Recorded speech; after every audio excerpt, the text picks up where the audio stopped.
biasa, dahsyat, ajaib. Senang sekali hari ini boleh bersama-sama kembali dengan Bapak Ibu semuanya ya. Dan selamat datang kembali untuk Bapak Denny Kwe dan Ibu Maria dari second honeymoon-nya dari Taiwan ya. Dari Taiwan ya. Baik Bapak Ibu sekalian. Nah, tanpa terasa hari ini kita sudah memasuki bulan Maret ya. Tepatnya hari ini Jumat 1 Maret 2024. Ibu Yongki, istri saya seringkali berkata begini ya, kalau hari-harinya orang berkesusahan, itu lama banget rasanya. Tapi hari-hari orang yang penuh sukacita, itu hari-hari itu berlalu begitu cepat ya. Saya tidak tahu Bapak Ibu sekalian memaknai apa. Ya, kalau buat saya kok begitu cepat, kita baru memulai bulan Januari ya 2024, sekarang sudah masuk di bulan Maret. Saya harap Bapak Ibu sekalian terus mencintai dan dicintai Tuhan serta disertai Tuhan untuk selama-lamanya. Nah, tema kita sepanjang tahun 2024 adalah tahun penuaian. Subtema untuk gereja kita di bulan Januari adalah taburlah benihmu. Tanpa taburan, tanpa menabur, kita tidak akan pernah menuai. Dan bulan Februari kita sama-sama sudah belajar tentang perlunya benih yang ditabur itu dirawat. Dan sekarang bulan Maret kita punya subtema yang baru, yaitu berdoalah untuk tuaian. Jadi kita sudah menabur, sudah memelihara taburan kita. Nah, yang sekarang bagian yang ketiga, yaitu kita berdoa untuk apa yang sudah ditabur itu agar kita menuai. Ya, mengapa kita ini perlu berdoa? Zaman sekarang ini apa masih perlu, Pak Pendeta, untuk kita berdoa? Mari kita lihat Alkitab kita dari Mazmur 105 ayat yang keempat. Mazmur 105 ayat yang keempat ini sama dengan 1 Tawarikh 16 ayat yang ke-11 ya. Ini tentang Daud ya. Nah, dari Mazmur 105 ayat yang keempat, firman Tuhan berkata, carilah Tuhan dan kekuatannya. Carilah wajahnya selalu. Saya selalu sampaikan kepada Bapak Ibu sekalian bahwa kalau ada kata lah di balik sebuah kata, itu artinya perintah. Jadi, mengapa kita perlu berdoa? Pemazmur menyatakan bahwa berdoa itu adalah perintah Tuhan. Jadi dengan jelas di sini dikatakan supaya kita mencari Tuhan, mencari kekuatannya, dan mencari wajahnya. Kapan? Di situ dikatakan selalu. Bersama saya ucapkan selalu. 2, 3, selalu. Ya, saya bangga dengan Bapak Ibu sekalian ya, sebagian besar sangat setia untuk setiap hari mulai dari Senin sampai Sabtu untuk mengikuti doa fajar ini. Bahkan hari Minggu juga saya hormat buat Bapak Ibu sekalian. Hari Minggu pun masih cari Tuhan, pergi ke gereja, beribadah, dan lain sebagainya. Ya, jadi berdoa itu, mengapa kita perlu berdoa? Karena berdoa itu adalah hal yang penting. Berdoa itu adalah perintah Tuhan. Sekarang kita lihat Yesaya 55 ayat yang ke-6. Yesaya 55 ayat yang ke-6, carilah Tuhan selama ia berkenan ditemui. Berserulah kepadanya selama ia dekat. Kalau tadi diucapkan oleh pemazmur, kali ini berdoa itu diucapkan oleh seorang nabi. Penting sekali Bapak Ibu sekalian untuk mencari Tuhan. Dan dikatakan selama ia berkenan ditemui. Hari ini, itulah hari di mana Tuhan berkenan kepada kita. Bukankah kita ini adalah orang-orang yang berdosa, Bapak Ibu sekalian, orang-orang yang tidak layak. Maaf, kita boleh disebut sebagai sampah. Tetapi Yesus Kristus, Raja di atas segala raja, dia pemulung yang agung. Ya, dia ambilin semua sampah-sampah itu. Dia pilih orang-orang yang berdosa itu bukan untuk dihukum, untuk didaur ulang, sehingga sampah itu menjadi sesuatu yang berharga dan mulia. Orang yang berdosa itu diampuni dosanya, sehingga dijadikan umatnya menjadi milik kepunyaan Tuhan, bahkan menjadi anak Allah. Ya, jadi Tuhan itu berkenan kepada kita, Bapak Ibu sekalian. Maka itu dikatakan Tuhan yang sudah berkenan kepada kita, jangan sia-siakan perkenanan Tuhan itu.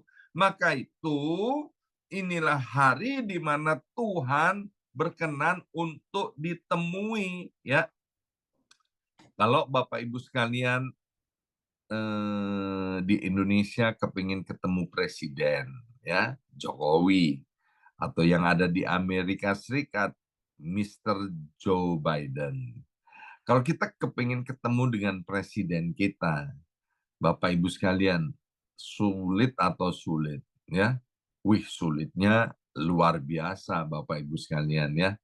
Tetapi kalau presiden itu yang cari kita, oh alangkah gampangnya. Dan di sini dikatakan Tuhan itu lagi open house nih, lagi buka pintunya lebar-lebar, dia berkenan untuk ditemui.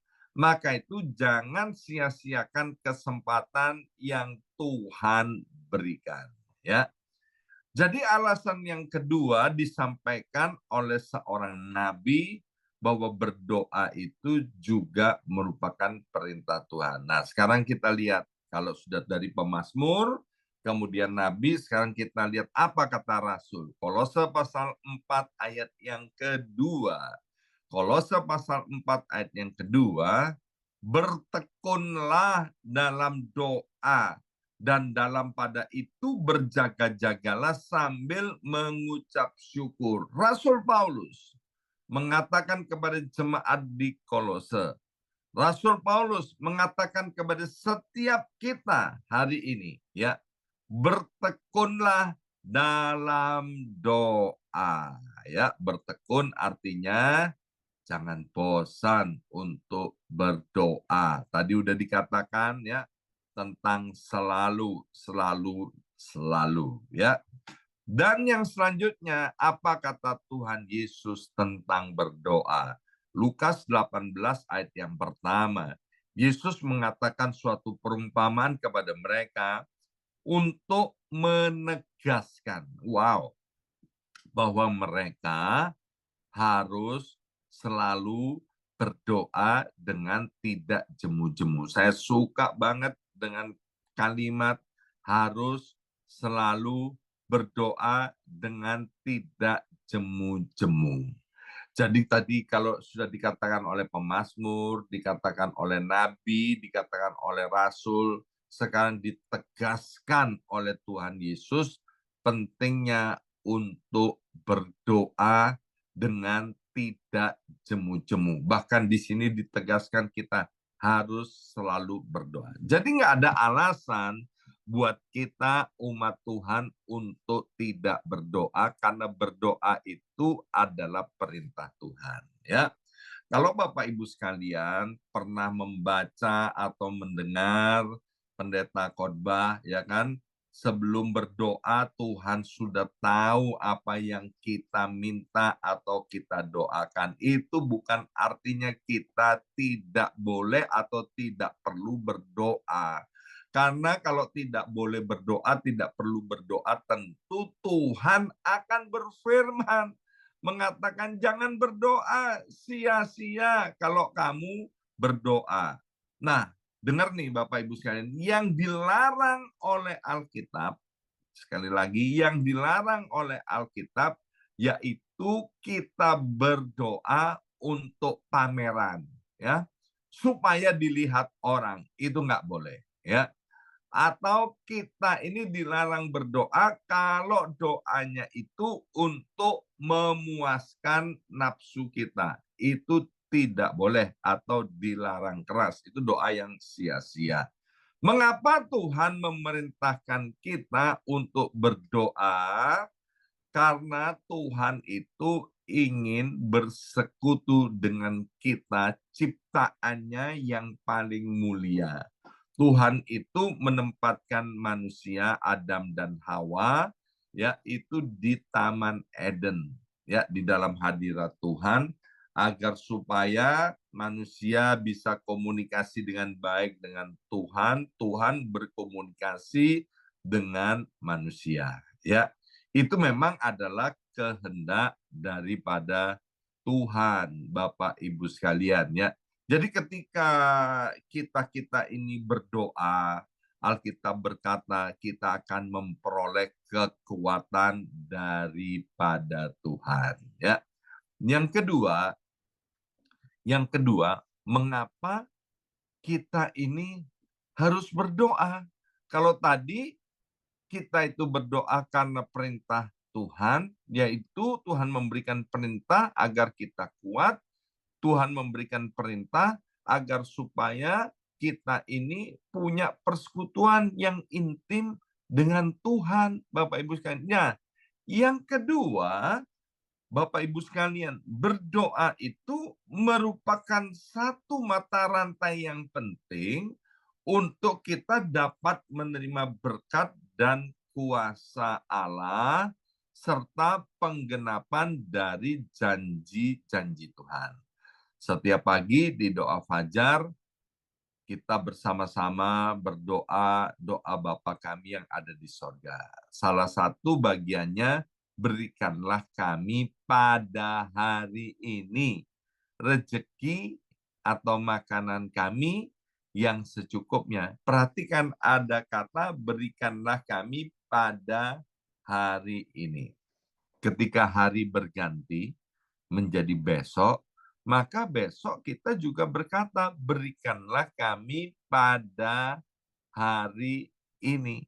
Jadi Tuhan tidak bilang begini, kalau kamu berdoa, berikanlah pada bulan ini, atau berikanlah pada tahun ini, makanan kami yang secukupnya. Enggak, Tuhan mau kita setiap hari berdoa dan bergantung kepadanya. Maka itu Bapak Ibu sekalian ya, kita pernah mendengar hamba-hamba Tuhan yang suka berdoa ya. Itu dia selalu mengatakan begini, banyak berdoa, banyak berkat, sedikit berdoa, sedikit berkatnya, tidak berdoa, tidak ada berkatnya, jarang berdoa, juga jarang mendapat berkat. Nah, sekarang pilihan ada di tangan kita. Mau nggak kita terus bertekun di dalam doa ya. Waktu kita bertekun di dalam doa Bapak Ibu sekalian seperti yang ditulis di dalam kitab Lukas pasal 11 ya ayat yang kelima sampai dengan ayat yang ke-13 ya, waktu kita mengetok pintu Tuhan akan membukakan, waktu kita meminta kita akan menerima, waktu kita mencari, kita akan mendapatkannya. Masih ingat nggak peristiwa yang ada di loteng Yerusalem? Ya, waktu itu Bapak Ibu sekalian, murid-murid berkumpul di loteng Yerusalem. Ya, dan kemudian ketika mereka berdoa dengan mata kepala mereka sendiri, mereka melihat Yesus terangkat ke sorga. Waktu Yesus terangkat ke sorga disaksikan oleh banyak orang, Bapak Ibu sekalian. Nah, apa yang dikerjakan oleh gereja mula-mula? Mereka terus bertekun di dalam doa. Karena Tuhan pernah bilang begini, nanti waktu aku naik ke sorga, maka Tuhan akan mengirimkan roh penolong itu, yaitu Roh Kudus. Ya. Dan benar Bapak Ibu sekalian, ketika umatnya sedang berdoa, maka pada hari yang ke-10 setelah kenaikan Tuhan Yesus itu, maka mereka mengalami apa yang disebut dengan pencurahan daripada Roh Kudus, ya. Jadi Bapak Ibu sekalian, ya, janji-janji Tuhan, berkat-berkat Tuhan itu ada yang harus didoakan agar turun di dalam hidup kita. Pagi tadi waktu saya buka telepon saya, ya, ada kiriman bilang begini, doa yang cespleng yang langsung dijawab oleh Tuhan katanya doa makan. Ya kan? Karena sudah berdoa langsung makan. Ya benar juga ya. Tapi sekarang juga saya melihat ada anak-anak Tuhan yang makan pun udah males untuk berdoa ya. Bapak Ibu sekalian, saya harap Bapak Ibu sekalian ya menjadi pribadi yang suka berdoa, baik ada orang maupun tidak ada orang. Orang Surabaya bilang gini, jangan kita ngisin-ngisini, jangan kita apa ya, membuat malu Bapak Ibu sekalian. Jadi nanti kalau Bapak Ibu sekalian di kumpulan orang banyak, ada orang bilang begini, mari silakan Bapak atau silakan Ibu yang memimpin doa. Jangan bilang gini, nggak bisa, jangan aku nggak bisa berdoa. Waduh, kok berdoa nggak bisa? Berdoa itu adalah hal yang paling mudah, Bapak Ibu sekalian, ya. Kita seringkali menolak disuruh berdoa. Kenapa?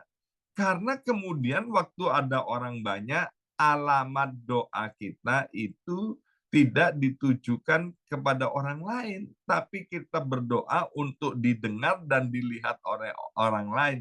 Sehingga kemudian kita menjadi malu, nggak mau berdoa di tempat umum. Ya, fokus kita harus tetap kepada Tuhan. Ya, nah, Rasul Paulus, Bapak Ibu sekalian, dia kan kita tahu seorang hamba Tuhan yang hebat. Tapi kalau Bapak Ibu nanti belajar dari kitab Roma pasal 15 ayat 30 sampai 32, 2 Korintus pasal pertama ayat 11, Efesus pasal 6 ayat 18 sampai 20, Filipi 1 ayat 19, Kolose 4 ayat 3 sampai dengan ayat yang keempat, ya. Itu Rasul Paulus sering kali mengatakan, please berdoalah bagiku, ya. Please berdoalah bagi pelayananku, ya. Jadi kalau Rasul Paulus aja perlu minta dukungan doa karena dia percaya ada kuasa di dalam doa dan doa itu adalah perintah Tuhan. Maka mulai hari ini Bapak Ibu sekalian jangan ada seorang pun di antara kita yang meremehkan tentang yang namanya doa.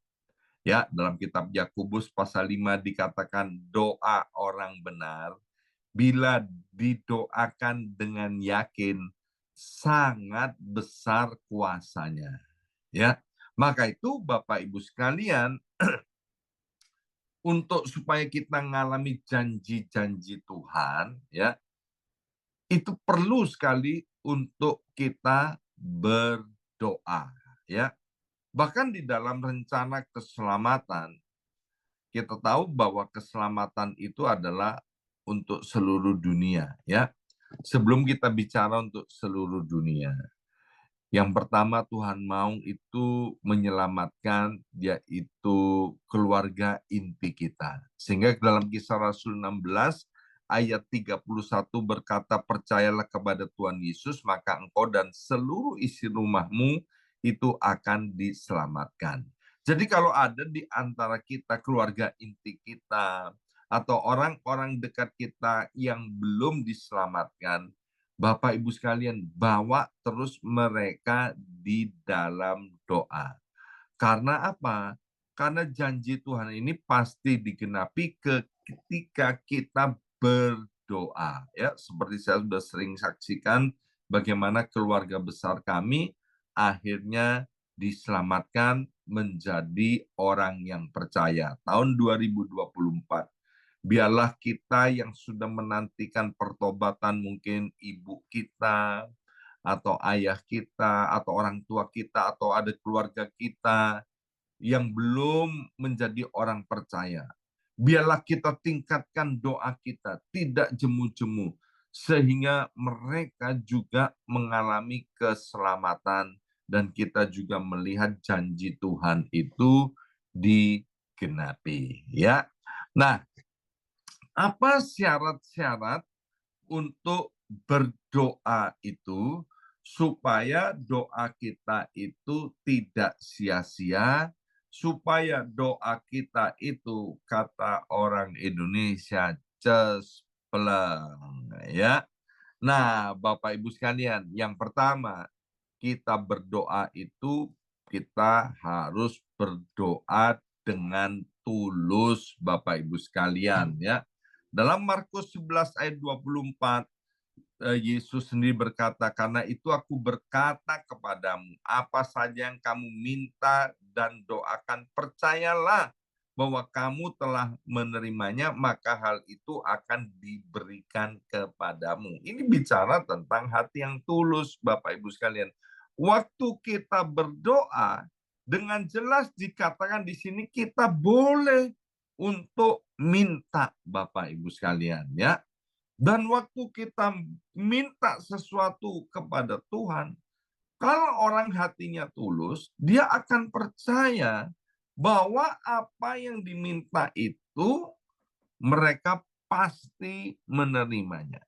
Ya, cuman dibutuhkan pengertian yang benar bahwa Tuhan punya waktunya sendiri untuk menjawab, mengabulkan doa kita.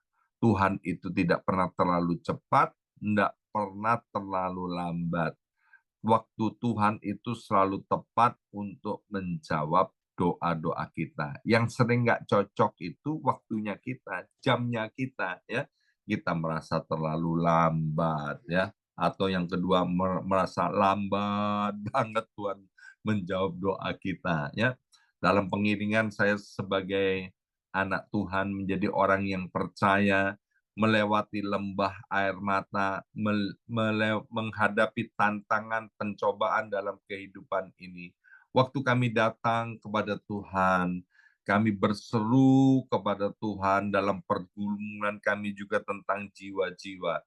Tuhan itu, Bapak Ibu sekalian, selalu menjawab doanya. Memang waktunya tidak sesuai dengan waktu kita, tetapi yang jelas ketika kita percaya apa yang kita doakan itu, ya, kita tahu Tuhan pasti kabulkan, maka seperti yang ditulis Markus 11 ayat 24 tadi, kita akan menerimanya, ya. Waktunya sudah habis, nanti besok hari Sabtu saya akan sampaikan seri yang kedua, Bapak Ibu sekalian. Jadi yang pertama kita sudah belajar bahwa berdoa itu adalah perintah Tuhan. Mengapa Tuhan memerintahkan kita berdoa? Agar supaya kita hidup ini kuat dalam menghadapi lika-liku kehidupan ini. Yang kedua, Tuhan memberikan perintah kepada kita berdoa, ya, karena Tuhan itu ingin intim dengan kita, ya. Yang kedua, Tuhan memberikan perintah kepada kita untuk berdoa karena berdoa itu merupakan mata rantai atau bagian supaya kita mengalami janji-janji Tuhan, ya. Dan yang ketiga kita belajar, kita berdoa harus dengan tulus hati, sehingga apa yang kita doakan pasti kita terima dari Tuhan. Mari kita berdoa.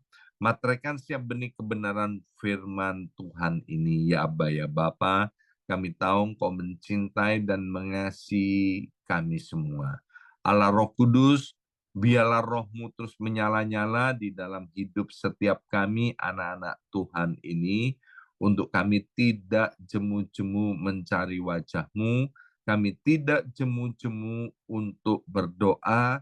Biarlah Tuhan kami mempercayai akan firman Tuhan, apa yang kami doakan dari waktu ke waktu pada saatnya akan menjadi kenyataan Tuhan.